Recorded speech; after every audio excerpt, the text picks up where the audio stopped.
Сайн байцгаана уу? Гэж байна. Тэгэхээр бурхан бол үнэхээр хайртай бурхан. Христийн бурхан хайртай боловч бас хартай бурхан. Йошуа 24-өөс та бүхэн уншиж гэж бодсон юм. Тэгэхээр Йошуа 24-ийн 19. Тэгэхэд Йошуа ард олонд тэр ариун бурхан. Тэр бол хартай бурхан гэж хэлжээ. Тэр бурхан бол ариун байгаа. Маш ариун. Гэхдээ бас бурхан бол хартай бурхан байгаа. Бурхан биднэрт хайртай юу хайртай. Өөрийнхөө өмчилж авсан хүмүүст үнэхээр хайртай. Гэхдээ бас хартай бурхан. Хайр бол харгүй гэж хүмүүс заримдаа ярьдаг л да. Жинхэнэ хайртай бол та нар хардах ёсгүй шүү дээ гэж хэлдэг. Харин бурхан хартай. Биднийг буруу тийш явуучих гэж үнэхээр харамлдаг. Бүхний энэ хаар бол биднийг хардаад алан хэдэн гэхээсээ илүү өөр бурхан руу явуучихъя, бүр харахгүй бурхан руу явуучихъя гэж харамлдаг байгаа.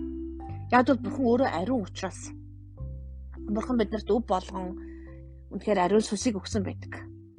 Есүсийн нэрийг хэрэглэхийг өгсөн байдаг. Тэгээ Иесус рүү ойртож Иесустэй хамт байхыг хүсдэг байна. Иесустэй байх тусам ариун сүсийг авсан хүн ариун байхгүй болвол хэцүү байдаг. Бид зөвхт байдал байгаасаа гэж хүсдэг. За цааш нь уншъя. Энэ хинчний хуучин гэрээ боловч гэсэн бидэнд хэрэгцээтэй үг шүү.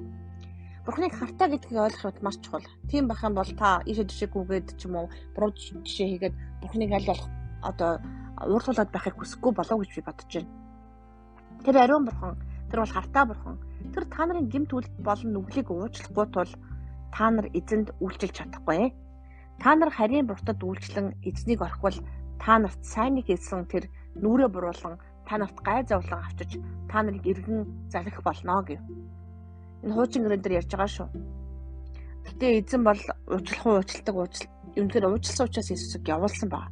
Гэтэ бид нар байн эзэн уучлах юм чинь дээ гэж хэлээд дуртай юм хийгээд тэнцсээд өөр буртад шүтээд яваад аж үнэхээр болохгүй. Ард олон Йошуад үгээ бид зөвхөн эзэнд үйлчлэх болно гэхэд Йошуа тэдэнд эзэнд үйлчлэхээр түүнийг сонгосныхаа гэрч нь өөртөө өмнө өөртөө та нар болов гэхэд тэд бид гэрч нар муу гэлээ.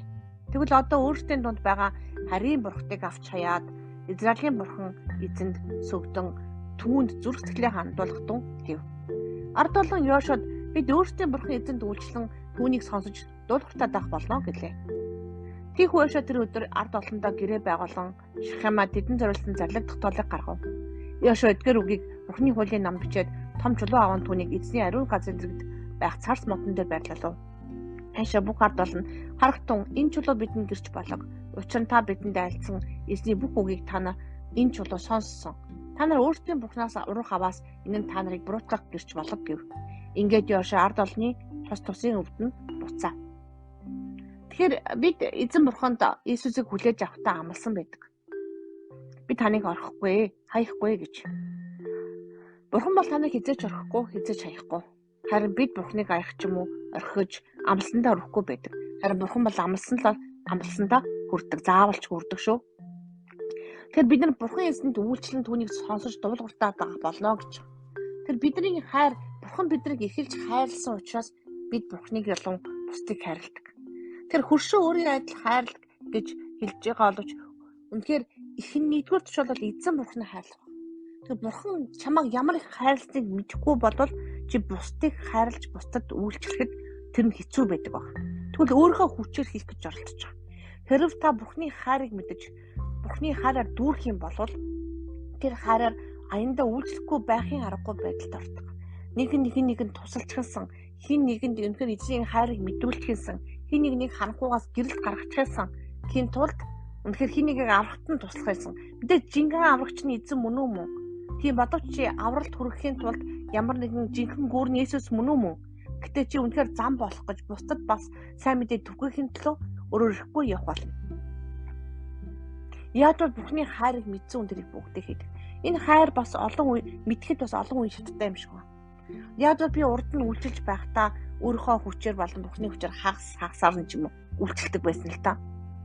Гэтэл Бурхны хайрыг мэдэж ойлгох тусмаа үйлчлэл маань шал өөр төвшөнд очиж байгаа. Тэгэхээр үнэхээр эзний хайрыг эхэлж мэдэх явдал маш чухал юм байна гэж би одоо ойлгож, илүү сайн ойлгож байгаа. Яг бол түүний үнэхээр тэр хязгааргүй хайрын ямар гүн гүнзгийг мэдхийн тулд та үнэхээр бас судлаарай. Тэгээ эзнийг өөрийг мэдхийг хүсээрэй. Яг бол та бичвэр дээрээс хайрын тухай унших боловч үнэхээр хайрыг мэдрэх явдал чухал. Хичнээн нэг хүн чамд хайртай гэж хэлээ л да. Жишээлбэл таны нөхөр ч юм уу, таны хүүхэд ч юм уу. Гэтэл хайрынхаа ард ямар нэгэн үйлдэл гарахгүй байвал тэр хайр үүсэхгүй хайр гэж юу? Хайртай хүмүүсийн хандлага хайр бол үнэхээр төвчээртэй, хайр инэрэнгүү, нэгүүлсэнгүү. Хайр бол үнэхээр таны төлөө амиа зориулдаг байна. Ийм учраас Иесус бидний төлөө амиа зориулсан. Таныг амьтаа бэлгсэн амьтаа байгаасаа гэсэн тийм. Тийм учраас бид харин Иесусийн төлөө өвхий гэхээсээ илүү Иесусийн төлөө амьдрах ёстой байгаа шүү. Тэгээд бусдад сайн сайхныг үлдэхийн тулд мэдээж эхлээд эзэн бурхны хайрыг үнэнхээр мэдэрэй. Тэгэд заримдаа үлдэж хийж байх үедээ та суралцдаг байгаа шүү. Зүгээр битээ суугаараа. Үнэхээр хайртай гэж хэлчихэд аяг цаа авч өгөхгүй, хайртай гэж хэлчихэд үнэхээр нэг хамт залбирал хийчихгүй, хайртай гэж хэлчихэд үнэхээр хамт хоол идэхгүй, хайртай гэж хэлээд үнэхээр дулаан хувцастай байна уу, өвчтөй байна уу, өнгөтэй байна гэдгийг харахгүй байх юм бол тэр чинь үнэхээр үйлсгүй итгэл, үхмэл итгэл гэдэгтэй л адилхан болж урна. За, та үнэхээр хайрын тухай эзнээс асуугаараа. Хамгийн гол нь эзнийг ариун сүнсийг өөрийг мэдвэл хайрыг илүү мэдрэх болно. Түүний хайр ямар гүн гүнзгийг ойлгож ухаараа. Баярлалаа.